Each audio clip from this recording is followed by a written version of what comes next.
Hi, everyone. Welcome to How to Create Your First Course, which is just a free webinar that I'm doing. There is no sales pitch at the end, and I'm not teaching any courses on how to create a course. I just love talking about creating courses, and yeah, I just like creating courses. I think I just like teaching. I think in general, that's just who I am, and that's why I have a YouTube channel and I have courses. But if you are new here, my name is Lisa. I'm from Pretty Fabulous. And for the month of December, I am doing free webinars every Tuesday. So if you missed it, the last two Tuesdays, we talked about how to create your own YouTube channel. And then we did a lab where I just showed you on the back end how to just go into YouTube basically and get started, and also all of the equipment I used. And then today we're talking about how to create your first course. And then next week on Tuesday, we're actually going to have two labs. So one is going to be how to set up Thinkific, and the other one is going to be how to set up Podia. Now, I had another video where I talked about which course software I liked and which ones I didn't. And I like both of them. And I would say they're about even. Thinkific might be a little bit more advanced just because they've been around longer. I think they have a bigger budget and a larger team.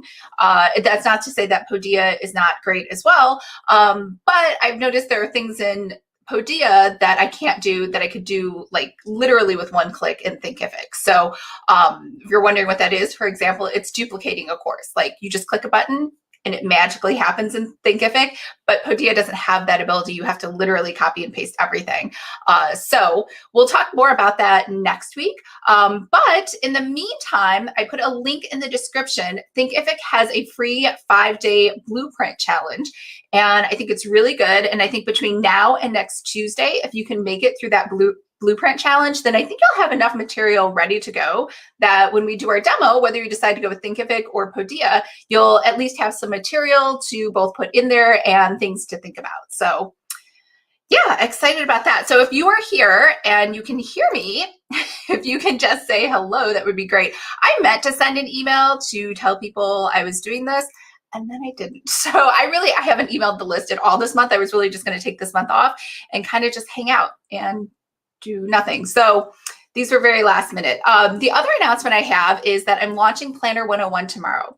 And I know it's one of those things that literally people have waited the entire year. And I said I would launch it this year. So I'm waiting till, I didn't mean to wait till the last minute, but that's kind of what happened. So that's launching today, same time tomorrow.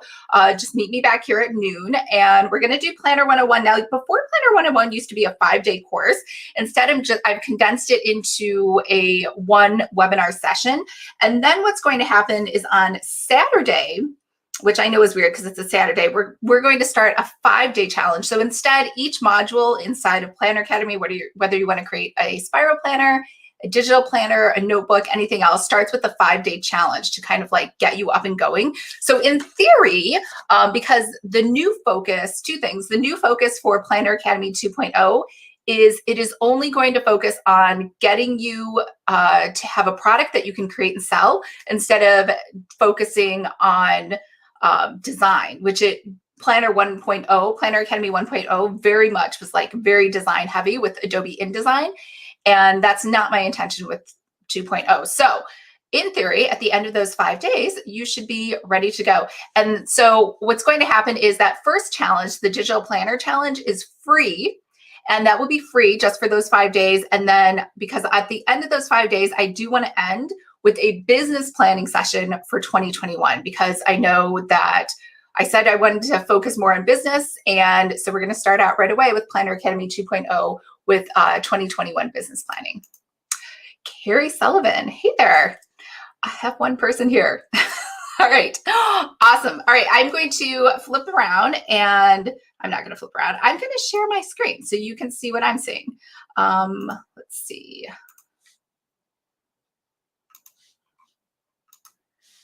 Share application. All right, hopefully you can see the slides for Keynote. I'm going to go ahead and hit play.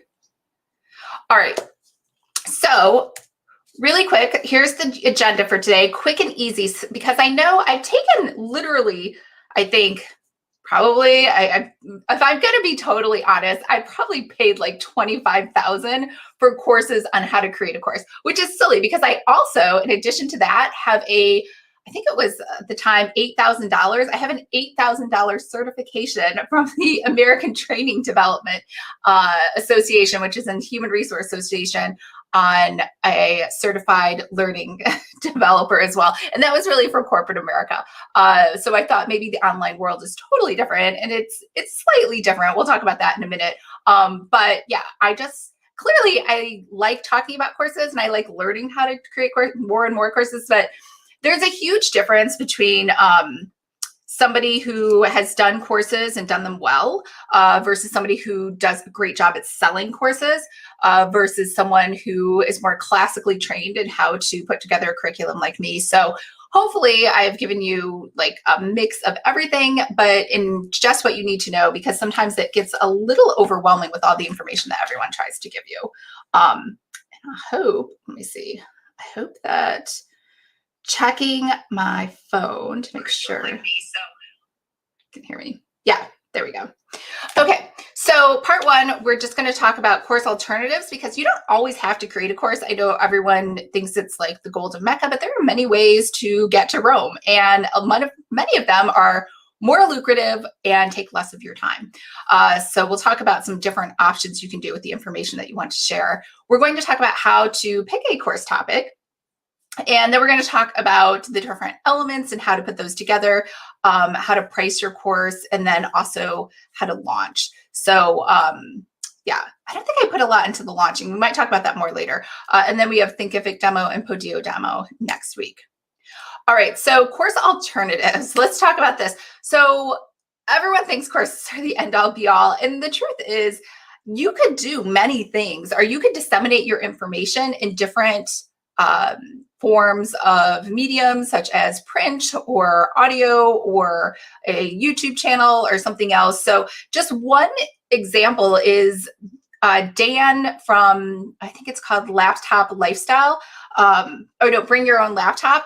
Anyways, Dan is amazing. And Dan has 1,000 tutorials on how to use Adobe, both the Photoshop, I shouldn't say both, but Photoshop, InDesign, Illustrator, Adobe Premiere, like everything, right? And so what he does, he has a completely different model than most people. His YouTube channel, he has so much free information that he has like a gazillion subscribers. He's probably going to have 1 million like very soon. And then what he does is he does have courses, but his course library is like peanuts. I think he charges like $8 a month. It is so inexpensive and so affordable. So that's a different method than someone who just kind of teases information out there in YouTube videos and then is like, sign up for my $10,000 course, or sign up if you want to be mentored by me. It's going to cost you 10 or 20,000.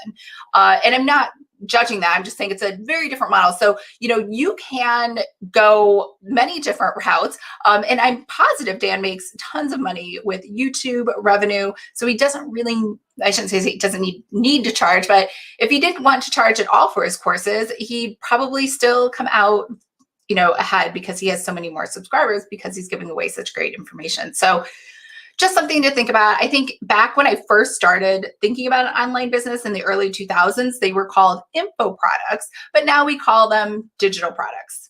Just a trend thing. They're all pretty much the same. So I have 25 other ideas for you on what you could do instead. So you could actually just host events, right? You could, maybe not a conference right now, but in the future, you could host a conference. And you don't have to be the speaker. You could have many different speakers. You could host a workshop, a virtual summit. You could do a challenge. Now, typically challenges are free. However, you can still charge for challenges. Many people do. You could hold a boot camp. You could host a retreat. And retreats pretty much, I don't want to say would bypass the rules right now about gatherings, but if you had a smaller retreat of say 5 to 10 people, it might be safe depending on the state and how you run everything. Masterminds, right? You could do that virtually. You could just do that voice only, or you could have those in person, right? So books, another great way. You could do an audiobook, you could do podcasts, you could do workbooks. You could do follow along planners. You could do case studies, right? People pay before they were called white papers, and people would pay for these white papers of this like amazing knowledge. And so still to this day, when you think about investing, and a very savvy investor will pay for, I know it's called a white paper still, but it is a report, an analysis on the current financial viability and future economic promise and hope of a certain type of stock. And people are going to pay extra money for that because they want to know whether or not this is a good investment. Or better yet, probably the people who are paying for that are financial advisors so that they can be more savvy when they talk to their clients. So, a lot of different ways that you can disseminate the information that you have, which honestly, if you have one of these, it could be easier. It could lead to a better sale depending on what your upsell is or what your overall business strategy is. So I guess my emphasis is just don't think that courses are like the only way to get to a 6-figure or 7-figure business. So you could also blog. There was this blog, or there is a blog that I follow called the Butternut Bakery or Butternut. I want to say Butternut Squash, but that's not right. It's the Butternut Bakery blog, and she does amazing photography, and she has these great recipes, and I just love desserts, right? She, I think, started blogging maybe, I want to say 8 or 9 months, and then she quit her job. She used to post income reports. So I think her last income report, it was like $8,300 a month she was making in Google AdSense revenue.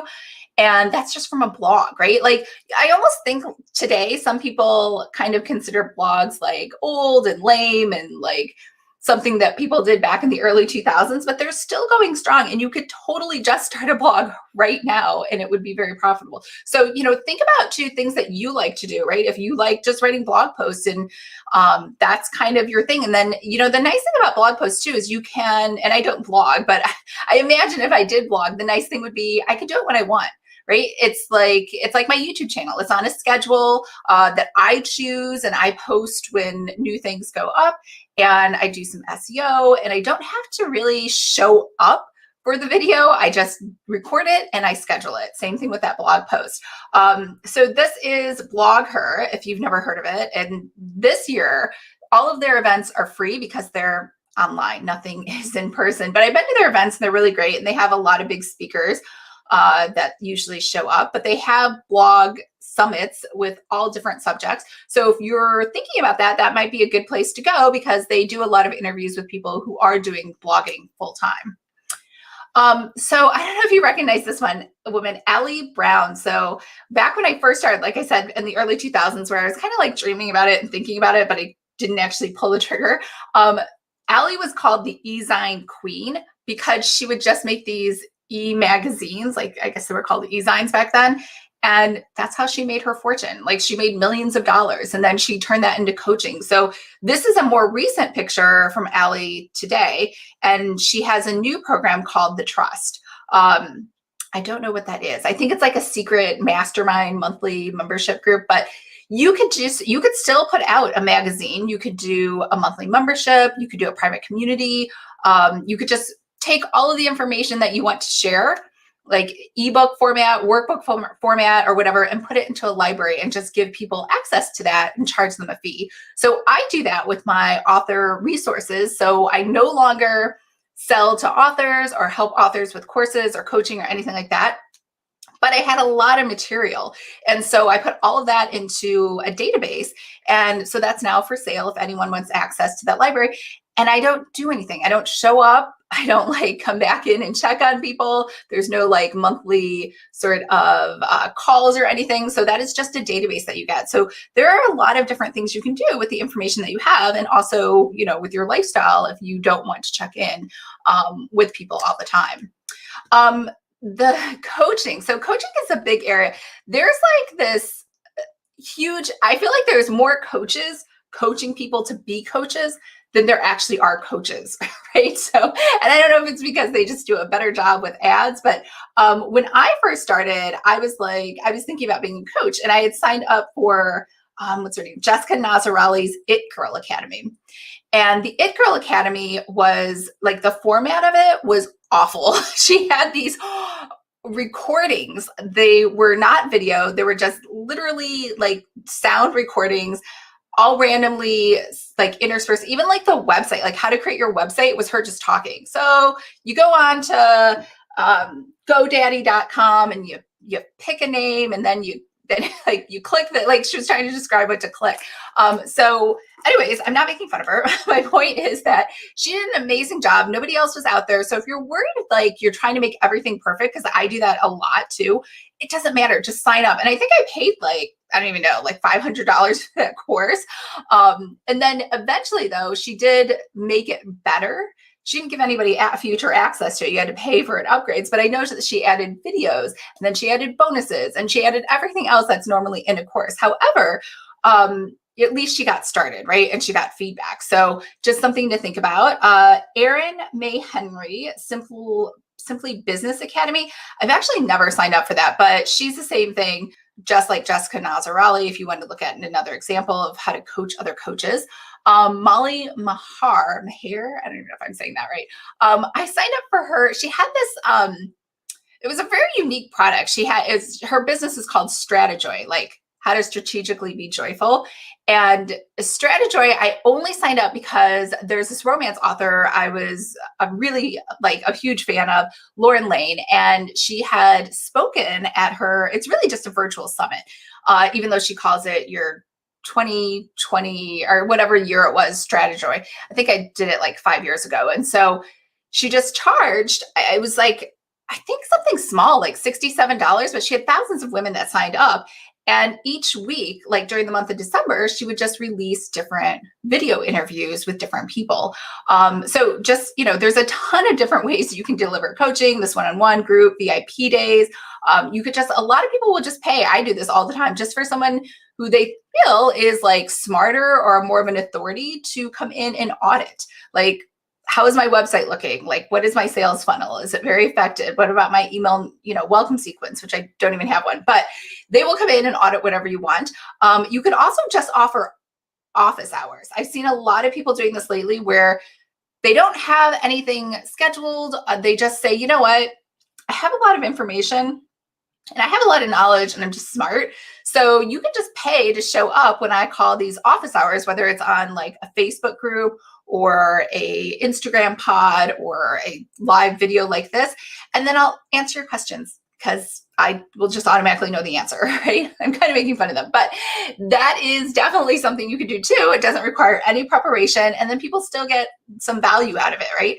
Voxer Access, if you've never heard of that, that's just a kind of walkie-talkie system.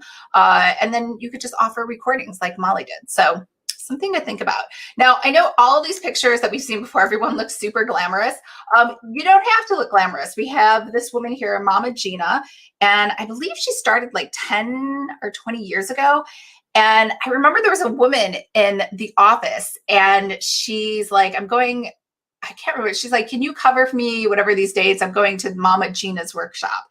And I was like, oh, is that a baking workshop? Like, it's not, I don't know, maybe I think about baking too much. I thought maybe it was a baking workshop. It's this woman that just has these programs that just help you with self-confidence and like a feminine sexuality confidence and things like that.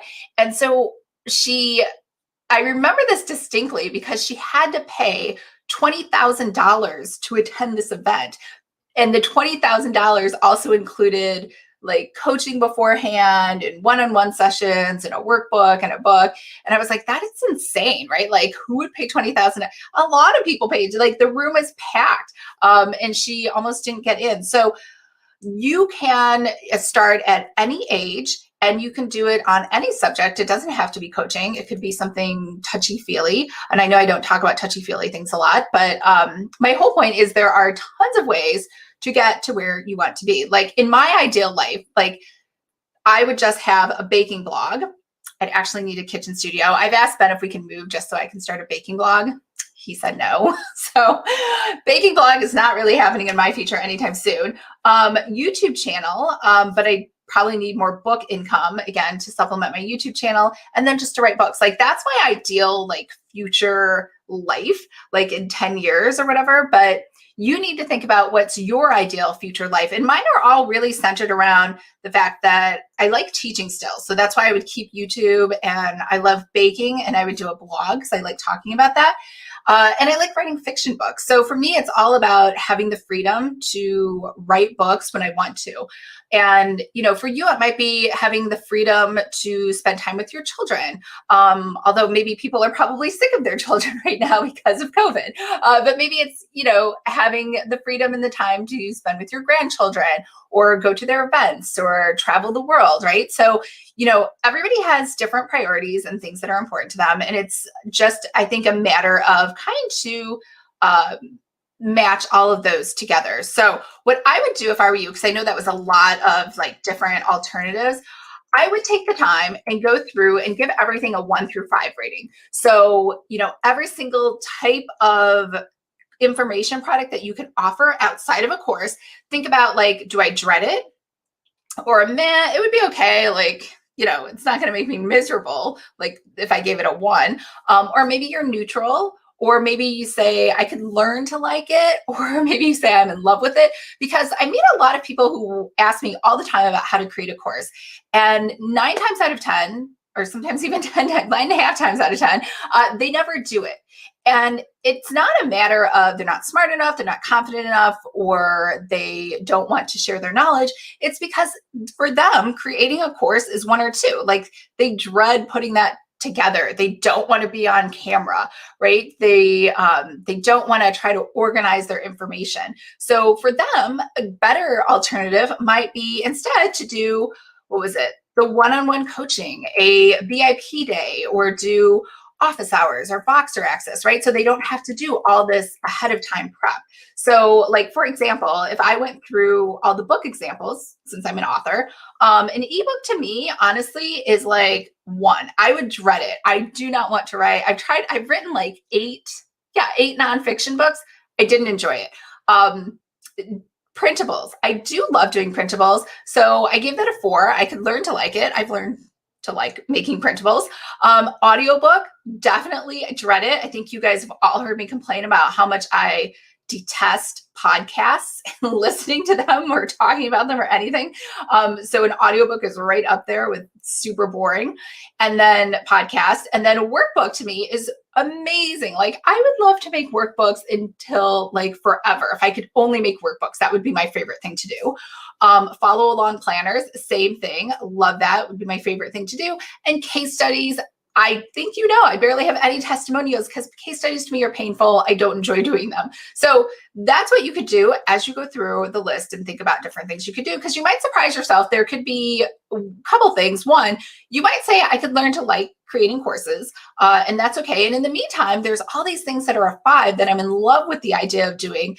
And those could be a quicker and easier hit to making some revenue, or you can have additional sources of revenue that really don't tax you or cost you any extra time or effort because you love doing them. So let's move on. So choosing an irresistible course topic. So you need to pick something that people want to pay for. And I know we talk all the time about doing what you love. I definitely think you should do that, but I think you should take all the things that you love talking about and focus them into things that people are looking to learn. So there's the big 4, which is health and wellness. And I know these are very large categories. Love, wealth building, and self-help. So we'll go into that a little more, and I have some examples to show to you. So Kayla Itzine. So when we talk about health and wellness, she was when I was first starting out, I was wow, I really want to be like Kayla Itzine's. I never did. I actually totally failed at a fitness career, online. I just couldn't make it happen. I don't even know what the problem was. It just didn't work for me. But she had fitness classes. Now she makes millions of dollars just doing fitness classes at $19.99 a month on an app on her phone. Obviously, she's doing much better now because of COVID. But even before that, she was doing amazing. And then ebooks, she would sell her exercises, just pictures of her doing a jumping jack or holding a yoga pose or something, and then some direction underneath, literally text on what to do. And that would cost $53. I know, $53.34. I don't know where she came up with this pricing, but That's what she sells. That's it. When you go to her site, there's nothing else. She doesn't do one-on-one coaching. She doesn't have VIP days. She doesn't have conferences, right? So clearly for her, this is what she likes doing, and it's working out. The other thing is tone it up so you can pair up with somebody. They have fitness classes on an app that's $14.99. They sell supplements and clothes, equipment, meal plans. So most people have a few different lines of revenue, in addition to just doing the classes. So for them, this is a little different because fitness classes, I don't want to say they expire, but usually when you have a membership, it's expected of you to provide fresh classes all the time, just like you would if you were going to the gym, and it's at a lower price rate. But clearly that's something they like doing. They also have books for sale on their site that they call meal plans, and those are about $31.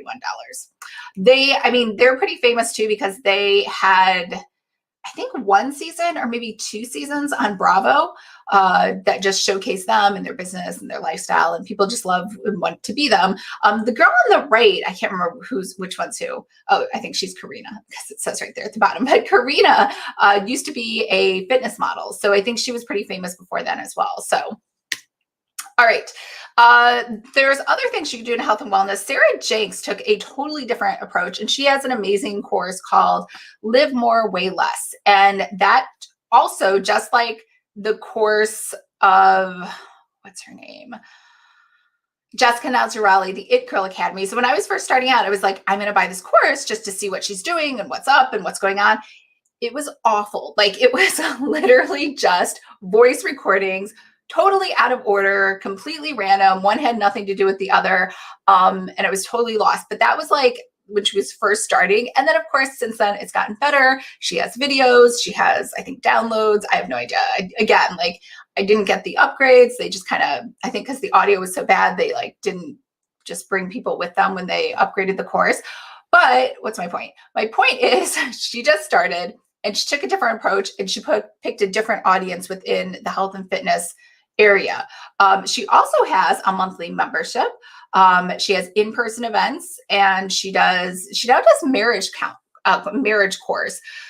She is married to a doctor, I want to say. I can't remember, but everyone asked her all the time about her marriage and how she met her husband, and how she balances her life and how he helps her. It's like this fantasy of you can kind of just run your online business. You don't have to worry about revenue because you have this really great husband just helping you out and just financially supporting you as you get everything up and running. So she turned that into a course.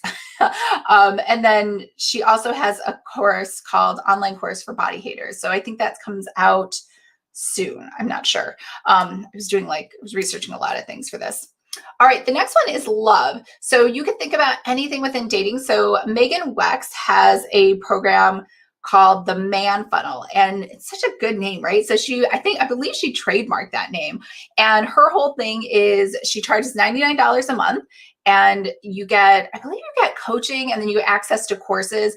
And I think the whole shtick is you need to be dating as many men as possible so that you have, eventually someone will trickle out and there'll only be one. But if you don't have enough men in the pipeline, like someone you just happen to be talking to online, and then someone you happen to be casually dating, and then someone else you've been dating for a little longer, then I think that's how it works. I'm not really sure. I've never taken it, but I think it's really successful. Nicole Moore is very famous as well, another dating coach. And she has specific programs that all lead to her Higher Love program, which I think is like $15,000. Don't quote me on that. I've never taken it. I've just heard that that's how much it costs. So all of these different courses just help really with self-confidence. And then once you want some more like one-on-one coaching on how to, I guess, find love, then you're going to have to pay the big bucks. So sometimes courses just help funnel into VIP or group coaching programs. Now we're moving on to wealth building. And also in here, I know we focused on a lot of single people. I think only Sarah Jenks had the marriage course. There's a ton of courses out there too on people who are wanting to improve their relationship, right? And courses on getting over divorce or a breakup or being a single mom, right? So there's tons of things related to love. For wealth building, Ramit Sethi has I don't want to say he's older, but he's like one of the early online adopters where he started like in 2000. You can kind of tell like, excuse me, anybody who uses what's that old software, Infusionsoft, you can tell they've been around forever usually, because Infusionsoft is super old and it was like the only thing around for email and funnel building back in like 20 BC. And so anyone who uses Infusionsoft usually is from that era. So Ramit Sethi, all of his courses are anywhere from 200 to 2000. And I don't believe he has like, there's a lot of websites out there where you can't even get to the course. You have to go through the funnel first. Like they don't have the courses available. So I believe that's the case with his. But yeah, he also hosts in-person seminars and he has books. And then in theory, when you go to the course, you learn how to be rich. And he had all these testimonials from his sister. I remember when he was first starting, I was like, wait, that's your sister. That's the only reason I remember him. Marie Forleo, I feel like everyone's heard of her with B School, right? The $2,000. She has a course just to help you to make money, right? So a lot of courses are just to help you to make money. Like Planner Academy is just there to help you to make money, because in theory, if you sell notebooks and planners, you will make some more money, right? So that's, even if it's not a course specifically about business, a lot of the courses out there are just there to help you make money. Whether that's a new skill they're teaching you that could be lucrative. It's just like going to college almost as an adult. When you go online to take these courses, you are hoping that in the end, you have more marketable skills and knowledge to start making more money for yourself. Over here, we have self-help. So self-help is actually a huge area. And as you know, I'm not into touchy-feely things at all. And because of that, I'm really not familiar with these plans. But you can see Heather Matthews, manifestation is like a huge buzzword right now. It's very trendy. And her programs or whatever it is are lower priced. So she's more like that infomercial you see at like 3 a.m. in the morning. And again, that's a great way to sell as well, but she's doing this online. So you can see she sells physical DVDs. I don't even know who owns a DVD anymore, but she sells these possibly to an older audience, right? That is not looking or doesn't trust an online school and is totally fine with just, or would prefer to get DVDs in the mail. This is a newer, same thing, manifestation, Lexi D'Angelo. So this was interesting. I actually got onto Lexi's email list for a website. She had this like how to create your own website course, but they were Show It templates. So I didn't buy them because I don't like Show It. But she then all of a sudden it was like she just woke up one day and she's like, forget this whole website thing. I'm going to start touchy-feely stuff. And I say touchy-feely because I honestly have no idea what the Taboo certification is, not a clue. And I don't even know how much it costs. I'm just guessing $5K. It's one of those ones where her other program is $2,000. So there's no reason this program wouldn't be $5,000 or $10,000 or $20,000. But the Taboo certification, you can only get it by applying. And it was funny. She had, I think it was just like 2 days ago, she had an info session and everyone was asking like, well, how much is it? How much does it cost? And she's like, I'm not giving you the price. You have to call me and you have to do a discovery call in order to find out the price. So nobody really knows the price, but her whole thing is it's for, I think it's like touchy-feely stuff. And then it also helps you create a business. Not really sure, but either way, this is a huge area that a lot of people are getting really excited about if that's something you want to do. And obviously, it's not something that I do or taken. Otherwise, I would speak more intelligently about it. But I do know it's a hot topic. So once you have picked what your thing is, or if you're having trouble picking it, here's a couple different ways that I think you could go about it, right? So before we talked about doing that list, where was it? Where I said, go ahead and take everything and, where was it? I've clicked too many screens. There it is. I said, go ahead and take everything on that list and give it a 1 through 5 ranking. So we're kind of going to do the same here as well, because I'm sure you have a million different ideas for all these different areas that people are willing to pay for. So the first one is trying to do what's called the hedgehog concept. And the hedgehog concept is from Jim Collins and his book, Good to Great. And basically it just says you need to find that sweet spot between what the market wants to pay for, what you're really good at, and what you're passionate about, right? So all 3 of those things, like what people are going to pay, what you want to do, and can you be the best at it, right? Based on your skill set. And just because you're not good at something now does not mean you cannot be good at something later. Remember, I always said Adobe InDesign, I literally just woke up one day and I'm like, you know what? I'm just going to teach it to myself. And I knew nothing about it beforehand. So if I had to look at this hedgehog concept before, I definitely would not have picked my current business. But you should think about but I definitely had the passion for it. And there were definitely people out there who wanted to learn or buy InDesign templates. And so to be the best at something, you just have to be dedicated, I think, and excited about it in order to move into there. So don't say no to something just because you don't have that skill set yet, because you can develop it, especially now because there are so many online courses and free YouTube videos. So think about you can make a list of all those different things. Without even thinking about the course, if I had to make a list of my passions, it would be, I like teaching, I like creating, I love doing video, I like live video, recorded video, I love baking, I like learning. And then my skills, I am good at teaching. I've been trained extensively in it, creating video and learning, right? Those are things that I'm good at. And then what people will pay for though, is if I look at my passions and my skills, I can go ahead and transfer those into courses, into workbooks, templates, and ads on tutorials, right? All right. So you should make a no, a yes, and a maybe list. So what does this mean? This means that things that I just know I wouldn't do. And I feel like this is the easier list to do versus the yes list. For me, I don't want to do one-on-one coaching. That's just not something I'm good at. It's not something I enjoy. I used to do that when I first started out. And remember Ben, because he works from home too. He would hear me and he'd be like, oh, you've been talking on the phone all day to all of your friends. And I'm like, no, I was coaching people. And he's like, I don't know if you're telling them anything. He's like, you're just kind of chatting with them like you're their best friend, right? Because I am a chatty person. And so we would just start talking about, my cat, my dog, what I had for lunch, what I'm doing this weekend, right? So people had a great experience, but I don't know that I really helped them move forward. And I definitely am not that tough love kind of coach that lays the hammer down, right? So that's just not my skill set. Or my strength. So, and people don't want to pay just to chat, right? So, custom design, I am also not good at custom design. I am missing whatever skill set is required to be intuitively aligned to what somebody wants and just kind of magically know. I don't magically know anything. And then podcasts, and same thing.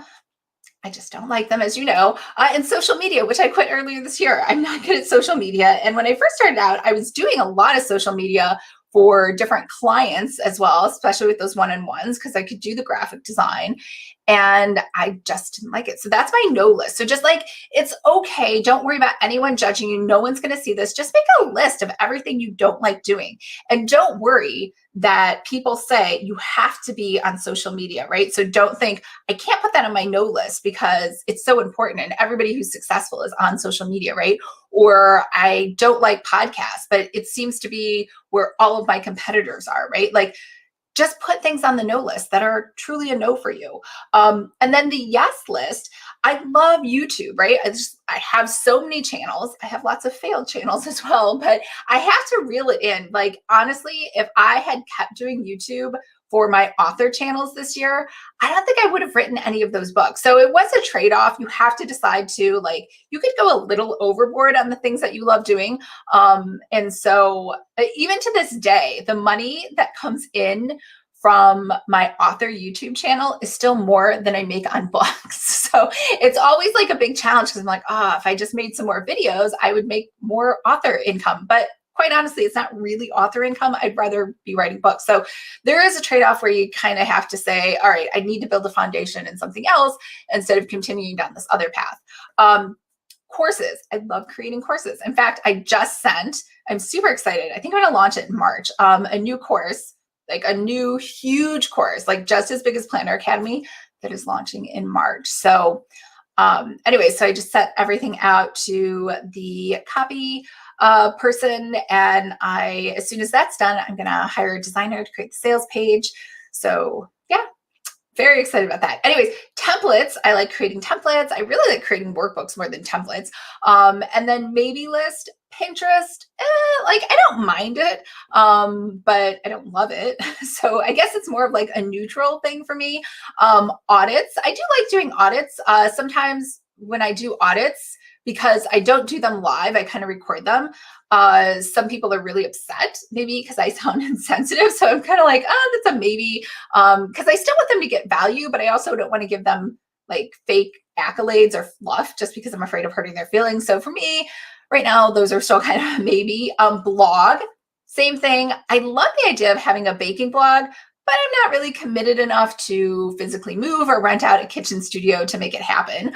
And then memberships. I think all the time about creating a membership. Like, I think, oh, it would be so fun to have a membership. It would be so great to have this group. And then at the same time, I'm like, I don't know if I can really sustain like showing up to a group every month. And what if something happens? Like Ben's accident, right? Earlier this year, or just life in general, right? Like I had a really tough month last month. And so this month I'm so behind and I'm not doing any of the things that I was going to do. And so when you have a membership, you really have to be dedicated, I believe, and committed and consistent. And you should honestly, in my opinion, have a team so that in case things like that happen, it doesn't really matter. Your membership won't suffer.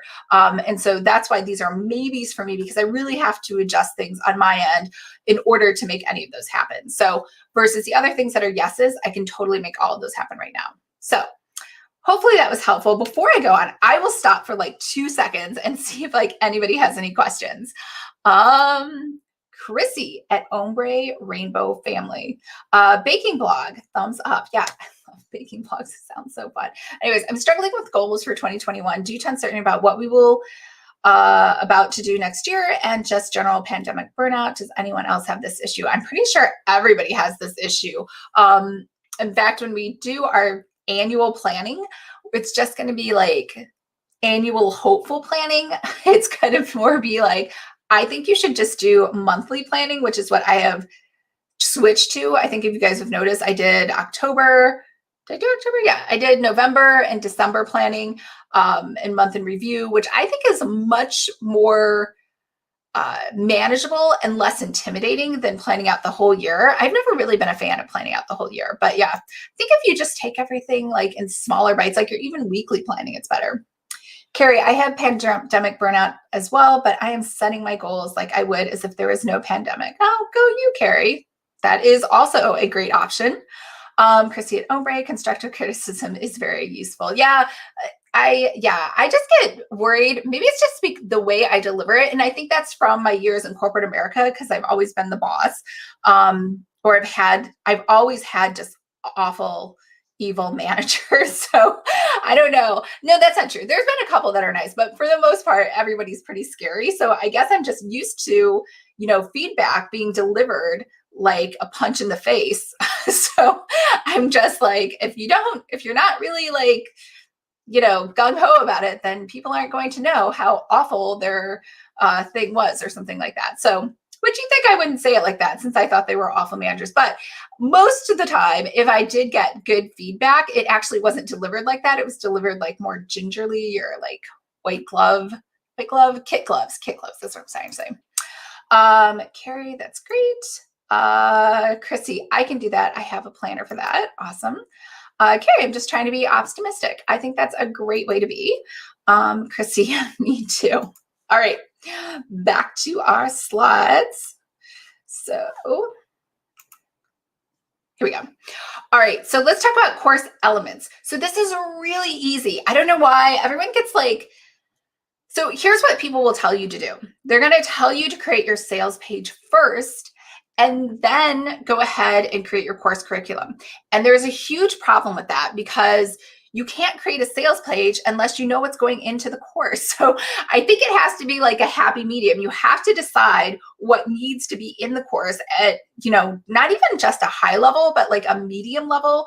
And you need to think logically through that, like when you were first starting to learn, or if you've hopefully had students or maybe even clients or anyone else you've helped before in this area, you can see their thought process and what they need to do. So for example, in Planner Academy, I took all the time in the beginning about just what type of planner you want to create versus before, all the questions are, where do I, who's the best printer, right? That's like everyone's number one question. Who can print this? Who do I go to in China? Who do I go to in India? Where do I get paper, right? So they're already sourcing things. So the reason I changed Planner Academy 2.0 around is we started with the end in mind, because nobody, even though I think logically that you should start from step A to Z, you can't even really know where you want to go until like you have to know what you're going to create, because there's many different paths, right? And I think people were getting overwhelmed. So this way, there's very finite paths, there's less options.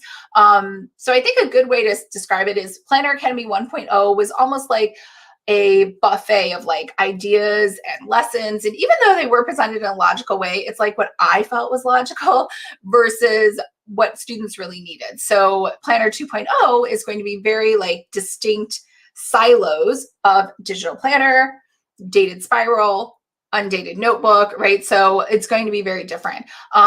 Now, like I said, I was classically trained, or whatever you call it, at the Association for Talent Development, and pretty much only human resources professionals ever go this route. But they use what's called the ADDIE model. The ADDIE model is where you do an analysis, which if I had done an analysis, honestly, I feel like when I gave all those examples of people I said their courses were awful, but they improved them, I don't think they would have known what to improve on if they didn't have an awful course. So it's the same thing with Planner Academy. It's been through many iterations. And the reason Planner Academy 2.0 is going to have such a better layout and structure is because I had Planner Academy 1.0 in the first place. So don't get too hung up on this. You really, in my opinion, can't do any analysis until after you've had your course. You can look at people who have similar courses. You can take those courses and you can make an assessment as a student on what you think went well or what you think went poorly. But until you've actually done it yourself, I think the analysis part is very conceptual and it's kind of pointless, to be honest.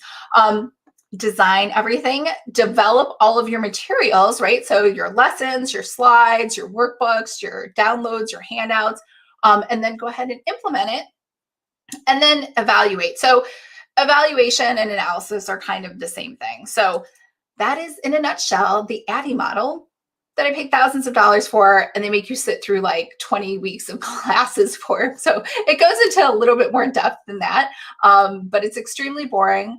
I would not recommend getting that certified learning professional certification at all. The only reason to get it is if you're in corporate America and it's going to help you get a promotion. And even then, I would never get it unless a company was paying for it. So like all of my HR certifications, somebody paid for.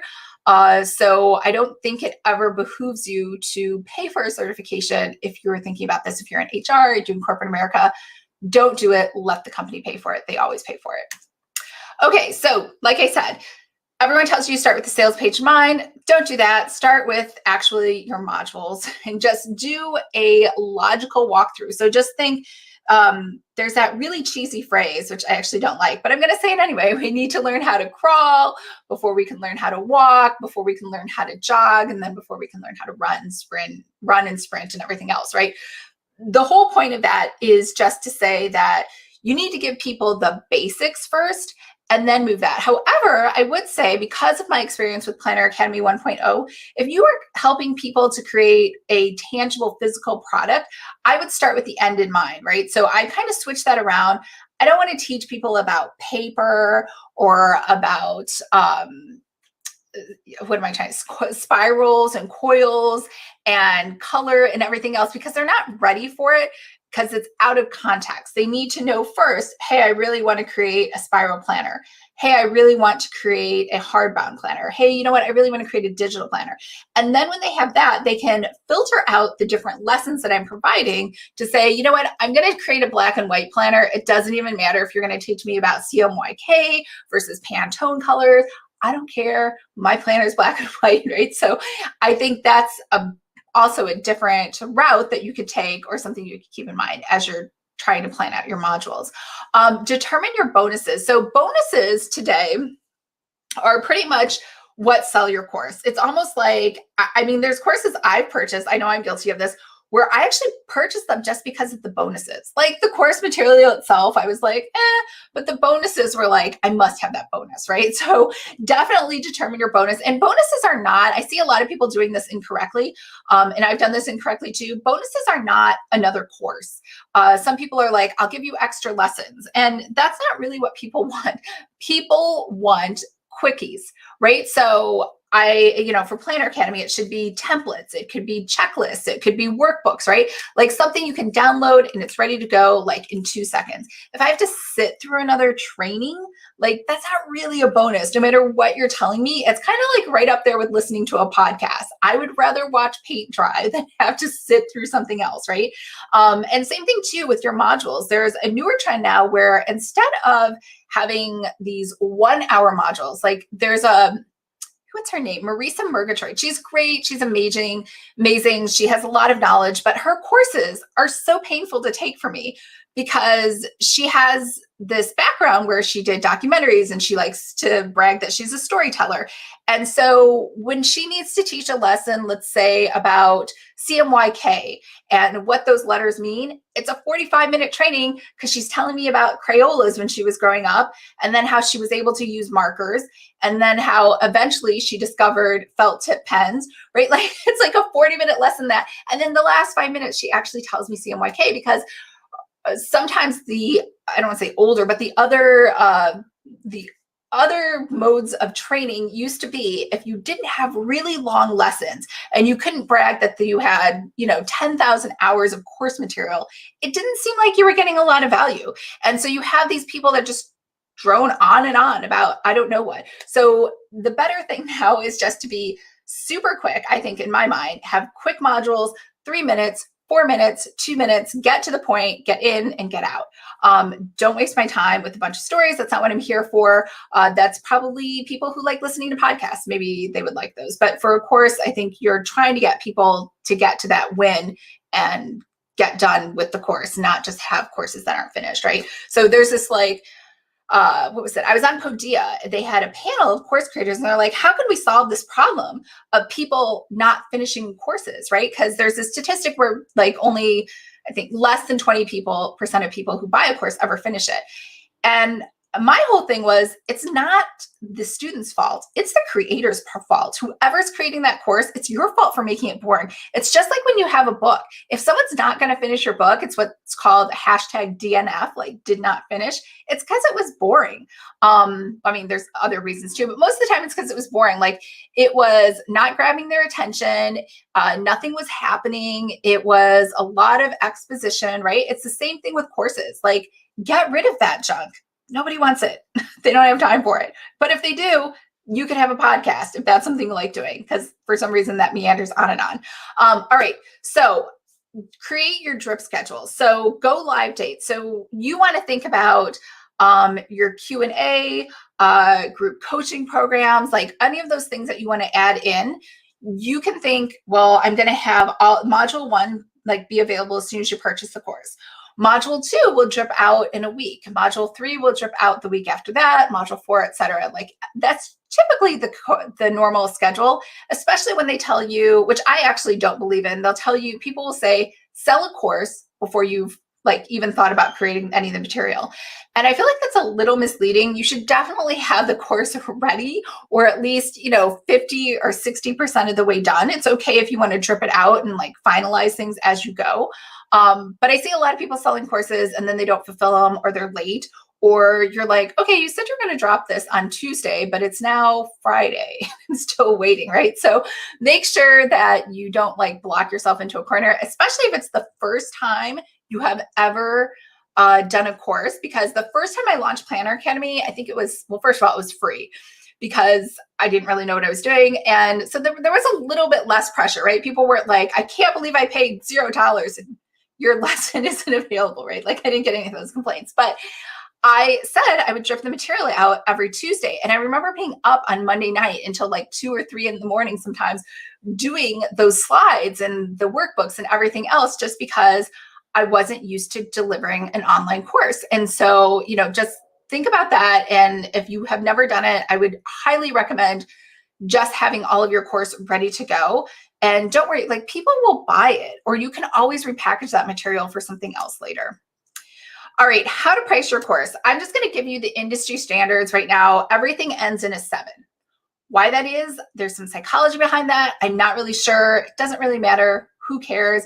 You know, when you go to Walmart, they have all these different pricing structures and the little slat, like they like have pricing down to a science. If you're really like interested in that, I think there's some YouTube videos out there on Walmart pricing. But pretty much if you have something that's really easy that you're just starting out with, and people call them pocket offers or tiny offers, that's usually $27. Could be 47, sometimes they're 67. And then you have 97, 197, 297, 497, and then you jump all the way to 997. There's usually not a big market for anything between 500 to 1,000. And then same thing after that. Sometimes you'll see some courses at like $1,297 or $1,497, but usually it just jumps right into 2,000. Anything beyond that, like I said, when we were talking about that woo certification, is usually application required, because the sticker shock on paying $5,000 or $10,000 for something, you kind of have to talk people into that. So that's usually why it says application required. And when people asked her on the webinar how much it costs, she was like, I'm not saying, you have to call.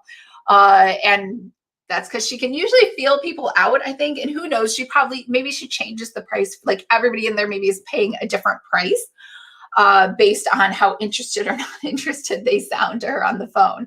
And I'm just guessing. I'm not saying that's how it is. But doing applications is totally separate. I've actually never done that. It's a different price point and a different sales methodology. All right, membership. So memberships usually charge a $19 rate for a founder's rate.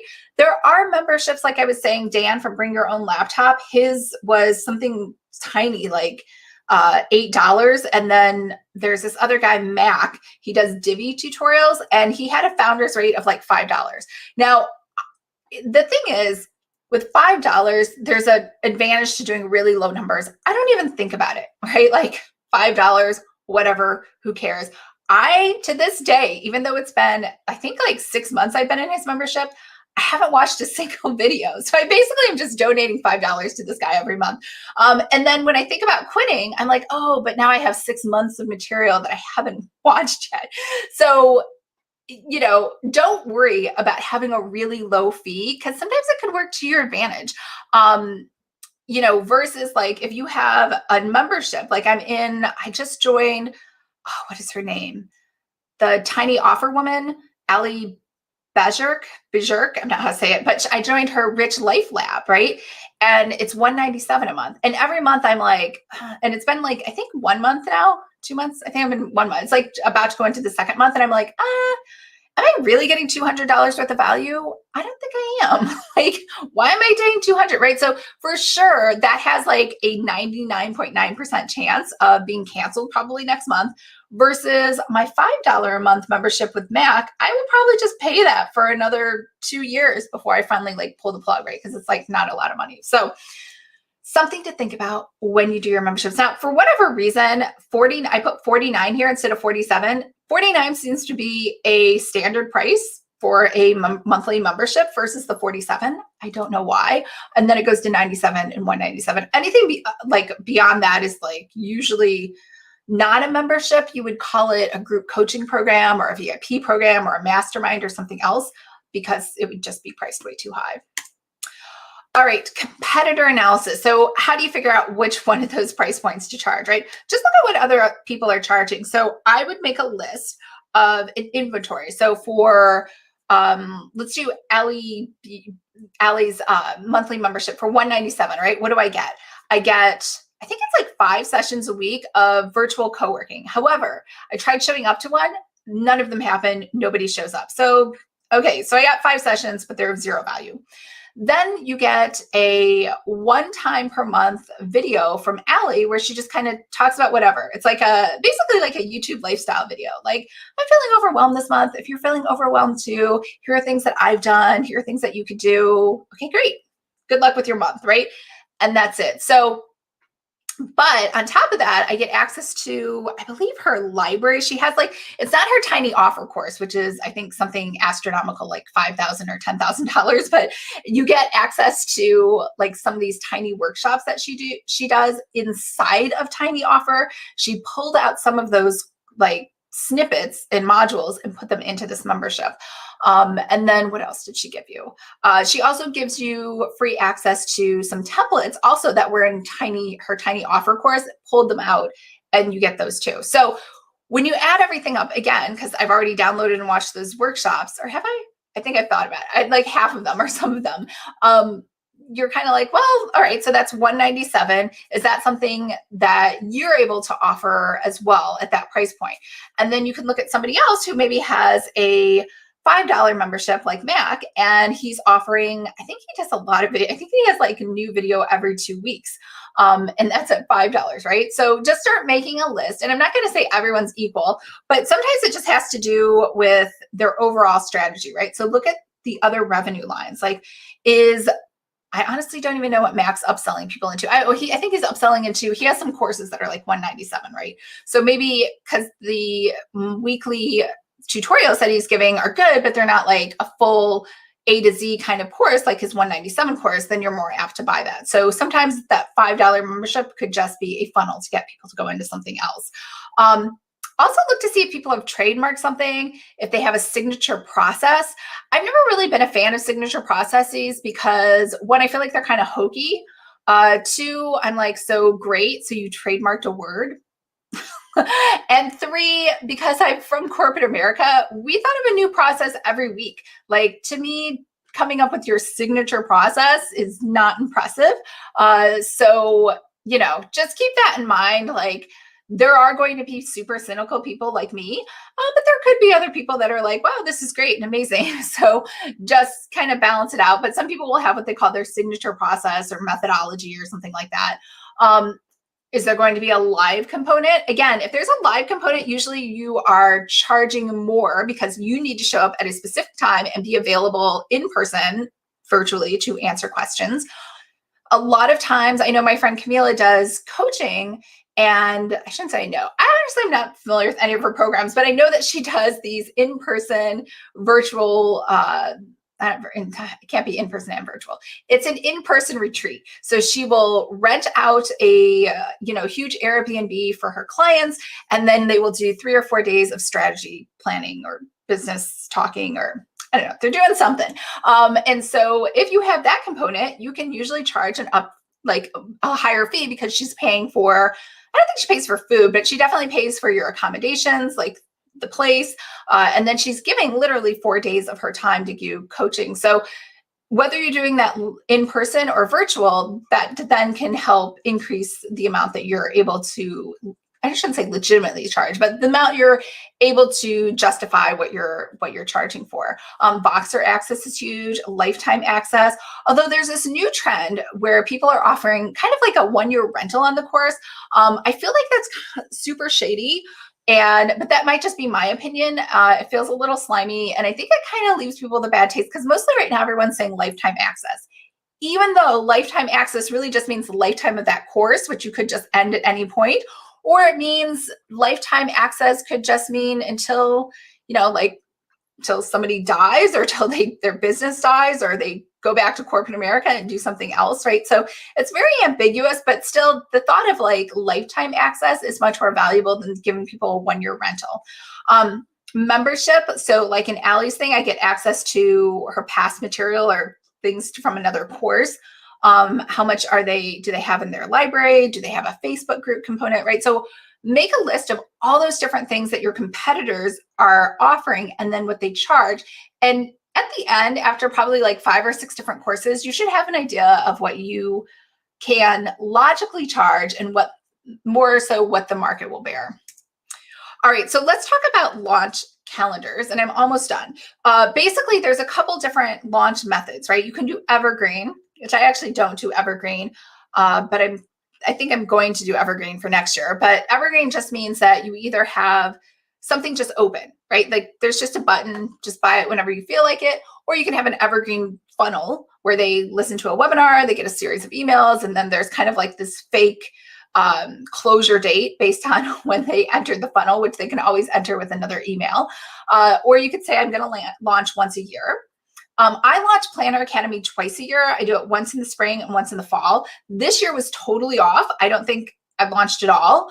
Oh no, did I launch in the spring? I feel like maybe I did launch in the spring. I can't remember. This year has been like a big blur. But that's how Planner Academy was set up and intended.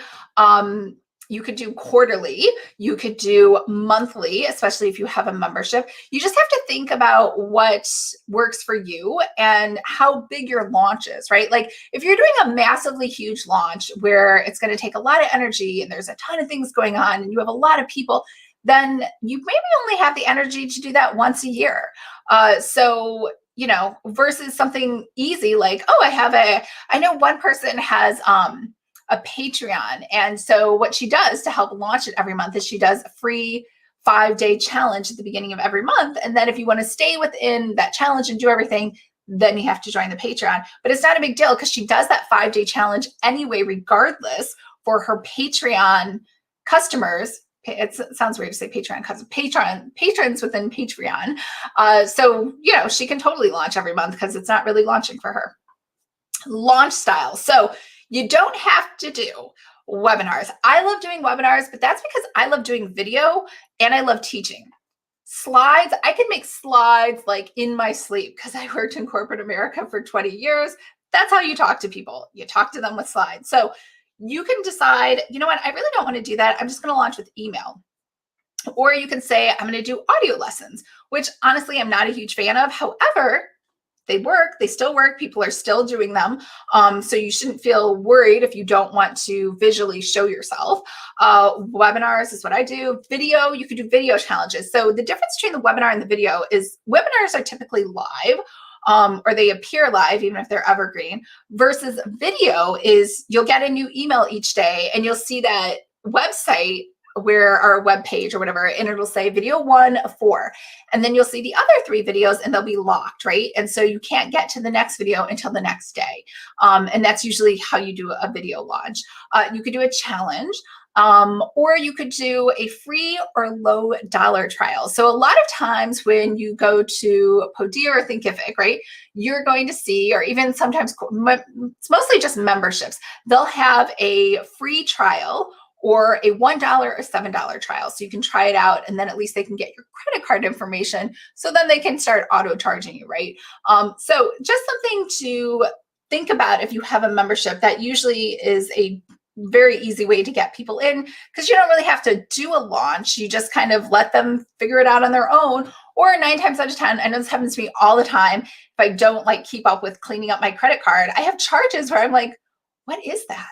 And like, it's because I was like, oh, I'm just going to send it for the 7-day challenge. I totally forgot. In fact, I had a charge this morning from, what was it called? It's that website, Brit and Company or whatever. So they had first of all, I'm totally annoyed because I bought all of their courses, a bunch of courses, and then they changed it where it's like all the courses are free for just $10 a month. But anyways, I had signed up for a free trial.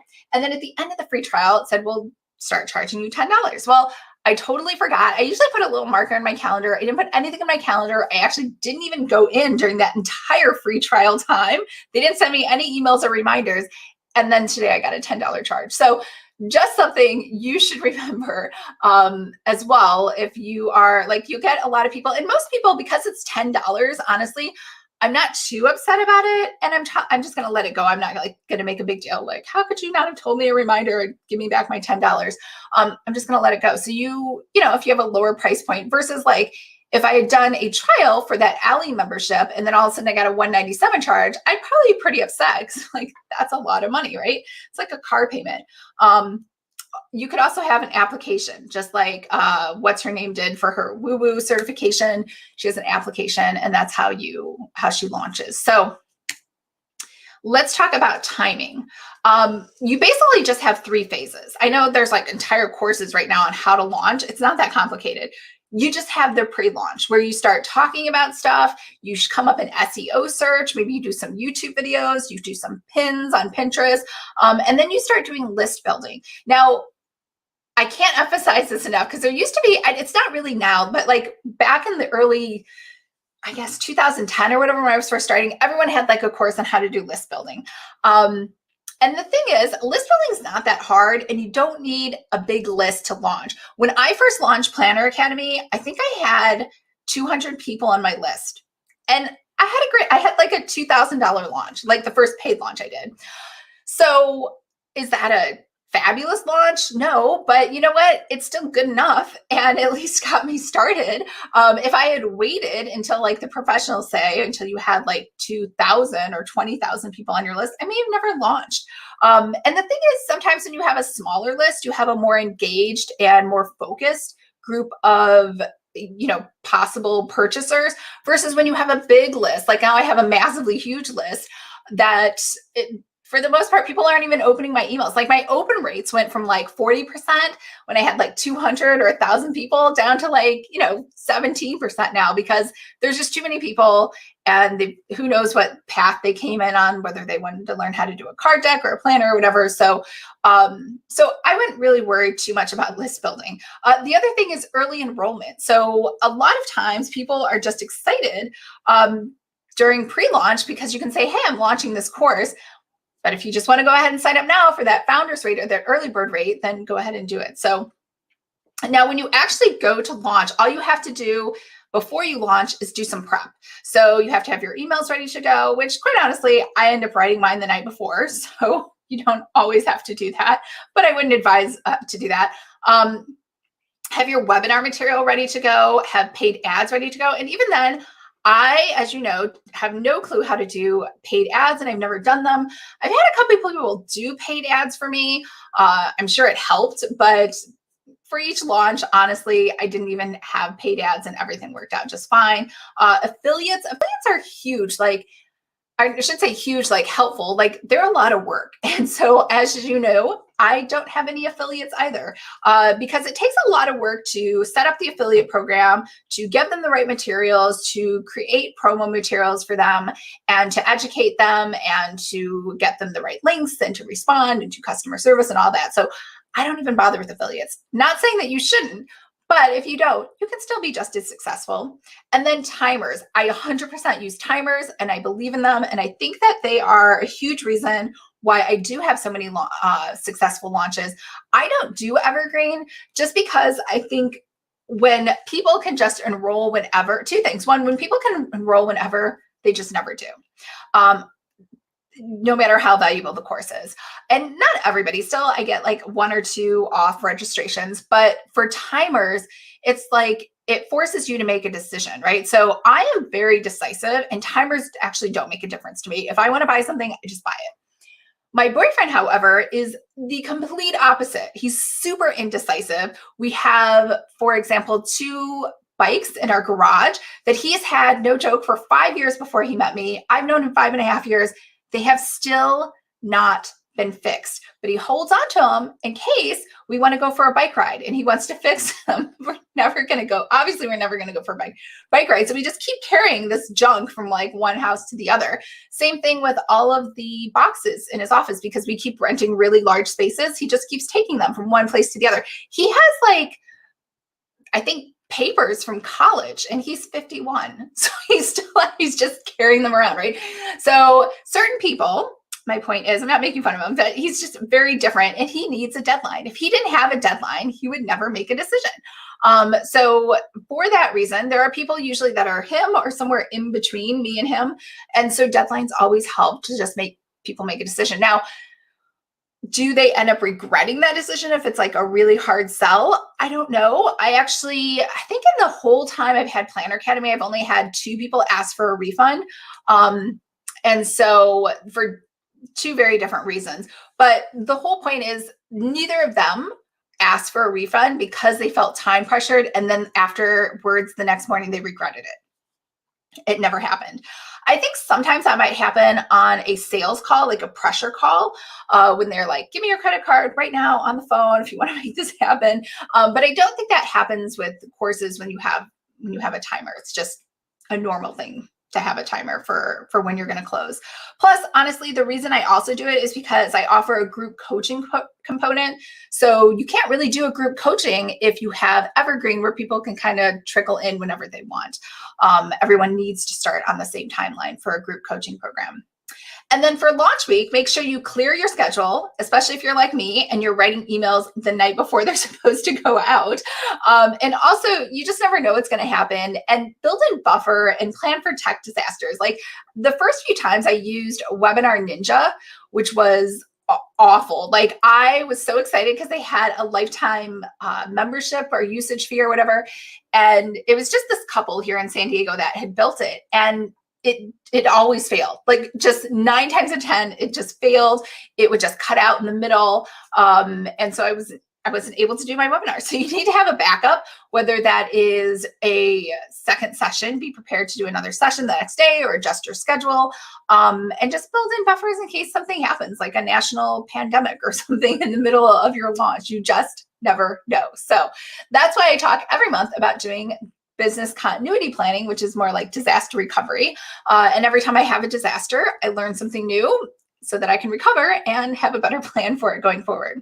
All right, I know that was a lot of talk, but hopefully that was helpful, got you excited about creating a course, or got you excited about creating an information product that has nothing to do with the course, for another way for you to send out that information. So don't forget, next week on Tuesday, so a couple of things are happening, just specifically talking about courses. Next week on Tuesday, we're having 2 sessions. So what will happen is I'll do a session at noon about Thinkific, and then I'll do another session at 1 o'clock about Podia. So we will just go ahead and just show you how to create one from scratch. So, in the meantime, I put a link below for Thinkific's 5-day blueprint. So make sure to sign up for that. It's going to help you to think about your course, what you want to offer, how you want to structure your program, and everything else, so that you can still be actively thinking about your course between now and then, even though it's Christmas and you might be thinking about Christmas instead. Okay, let's go through the questions. Where did I leave off?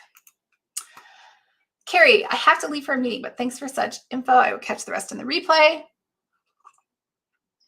I am in the process of developing a course right now, so I love this. Thanks. Awesome. Thanks, Carrie. Chrissy, I agree that you should just get to the point of what you're teaching, especially in our TLDR online short attention span world. That is very true. In fact, I watch things on like double time or triple time because I just can't, I don't have the patience to watch it either. And I DNF books on Goodreads all the time. Funny. Yeah, I do that all the time. Tiger Blue Eyes. Hi. Hello. Christy, are you familiar with the Life Coach School? I'd be curious to know if you think her $297 is worth it. I feel like the Life Coach School, that sounds very familiar. I don't think I signed up for it, but I feel like I know what you're talking about.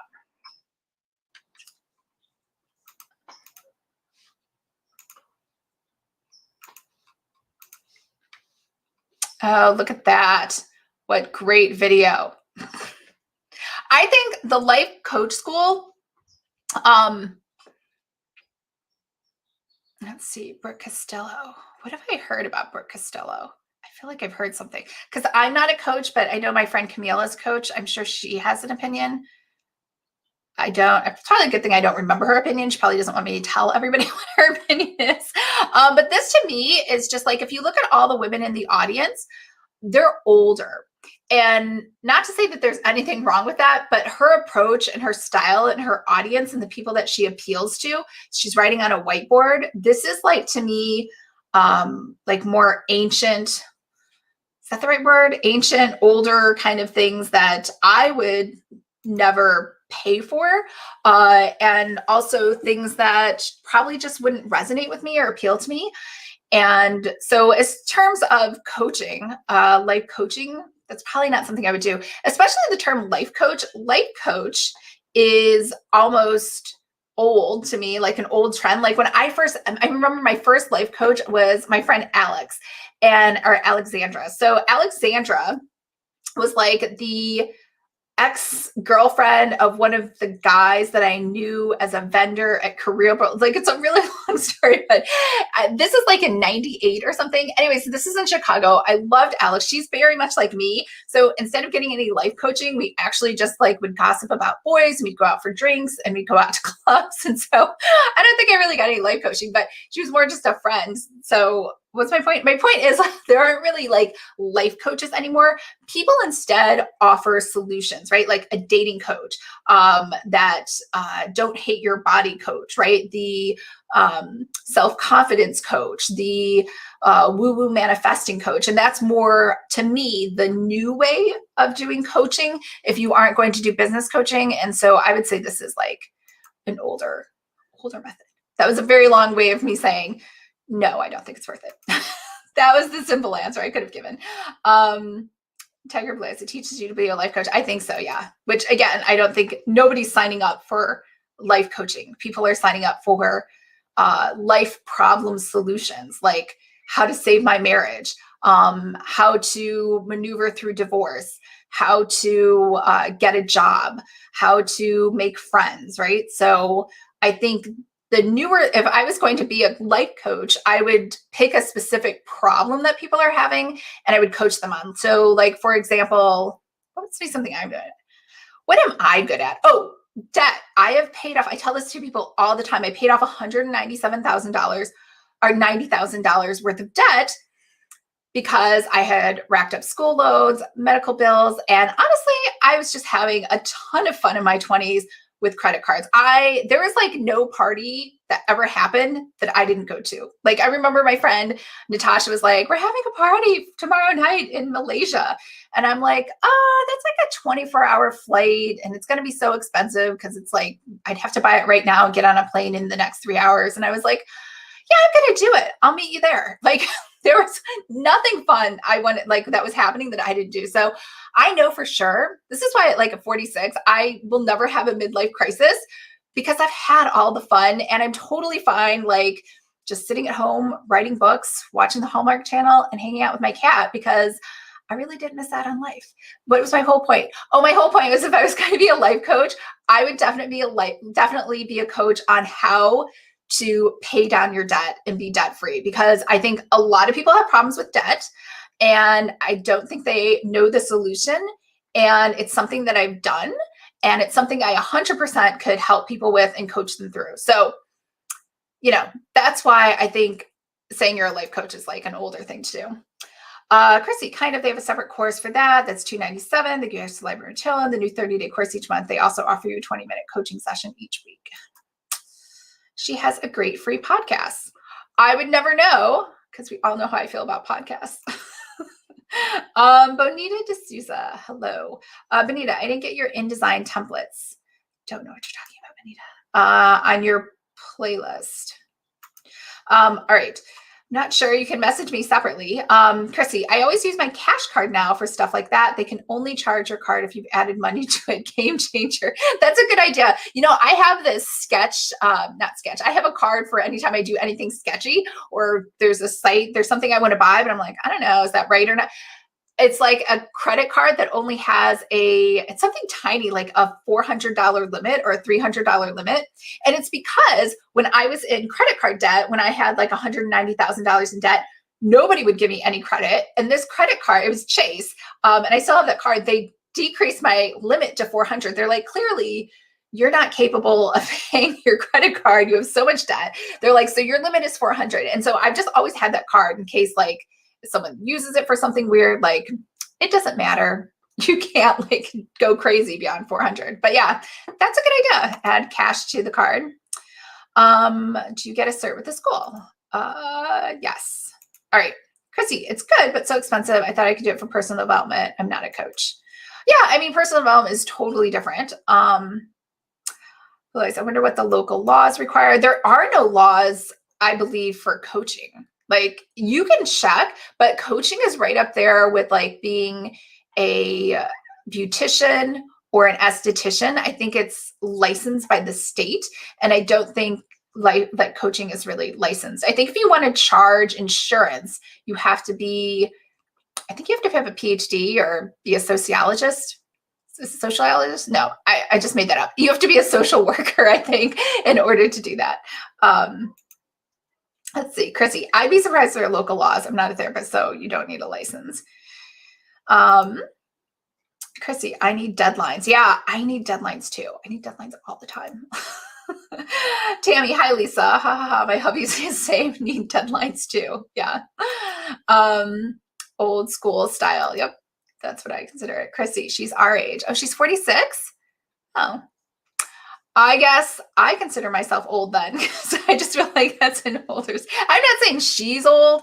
I think her audience is older. And I feel like her approach is older. So like, I guess I'm saying she's old. I don't know what I'm saying. It sounds very ageist. I guess I really don't. I guess I don't like that it's a life coach versus just like, I need a specific problem. Like, because life is so general. I have many life problems. All right. Chrissy, her cell is a cognitive behavioral way to change your negative thoughts. Chrissy, and not very different from what the original CBT therapists came up with in the 50s that still work, by the way. Yeah, I think CBT, NLP, all of those methodologies are still very popular. Chrissy, yes, debt, I agree. That's needed. There are a lot of planner girls that do that sort of teaching on YouTube. Yeah, I think it's a great niche area to go into. Jade, same girl. All right. Okay, I think in my usual style, I have gone on and on about just random things, as well as hopefully giving you some useful information. So don't forget, I will be here tomorrow at noon. We're going to kick off Planner 101, which used to be a 5-day course. It's been condensed now into just one webinar. And then after that, on the 26th, so the 24th and 25th, you can just hang out and not do anything. I am trying to put a sale together for Christmas. So every year for Christmas, since I moved to San Diego, I'm always alone. And I think more people are alone this year for Christmas. And sometimes you're just bored and you're online and there's only so many Hallmark movies you can watch. So even though I didn't do a Black Friday sale, I'm thinking of doing a Christmas sale on the 25th. So if I'm able to put that together, which is like a big if, but if I am, and again, it's just 50-50 chance I can make it happen, that'll happen on the 25th. Then on the 26th, I'm going to start launching the 5-day challenge for digital planner, for a digital planner if you want to create one. So that will be 26, 27, 28, 29, 30th. Actually, I lie. I think we might skip a day just because next Tuesday, the 29th, I'm doing those 2 webinars on Thinkific and Podia. So that'll be like a lot of time you have to just listen to me blab. So we might skip that day. And so just do day 4 of the digital planner challenge on the 30th. And then the 31st will be the last day of the digital planner challenge. And then on the 1st, because I don't have any I mean, California is in lockdown, but even if it wasn't in lockdown, I usually don't go out on the 1st. So on the 1st, we'll have a planning session and we'll talk about all of your goals for 2021 and doing monthly planning probably. And that will just be for people inside of Planner Academy 2.0. So those are kind of my mini plans if you're wondering, even though I'm terrible at putting those out there. Jane Carter, hi, sorry for arriving late. No worries. The replay will be up automatically. I have many ideas for courses. Do you have recommendations on how to focus on one thing at a time? I do. So, if you have a ton of ideas that you want to do, I would make a list, 2 columns next to each idea, right? Like 1 through 10, 1 being I am super, or 10 being I'm super excited and passionate about it, right? Like this is something I won't even sleep and I'll bolt out of bed at like 5 a.m. because I'm so excited to work on it, right? That's a 10. Versus 1 is like, I don't really like get that excited. Like I could do it, like I'm smart enough to do it, but I'm not like passionate about it. And then I would rank all of your courses that way. And then in the second column, I would rank everything, same thing with the 1 through 10 on the, I don't want to say profitability because you can make anything profitable, on the market need. Right? Like, are there a lot of competitors out there? Which again, is not a bad thing. If there's a lot of people offering like courses on how to teach a course, it's because people want to learn how to teach a course. And maybe you have a special way to do it, or you have a signature process, even though I think that's hokey, but or a method, or you have these really great templates or a perfect website template that you think is going to just knock people away, and like they're going to be like, I can totally see myself making 6 figures just from getting this, right? So if you feel like there's a big market need and you're able to not only meet that need, but also do it better than everybody else, give it a 10. If you feel like you're like, I'm not really sure, what's a course? Like coursing, how to teach a course. I feel like I can definitely do it. I don't feel like I can knock it out of the park. And I also don't feel like I'm that interested in it and like enough to sustain maybe an entire like workshop, not workshop, I'm doing a workshop, like an entire like $2,000 course or a membership or anything like that. So to me, I'd probably rank this like maybe a 4 or 5. So think about that. Add those 2 columns up next to each course idea. And then whatever that has the highest number is the one that you should work on first.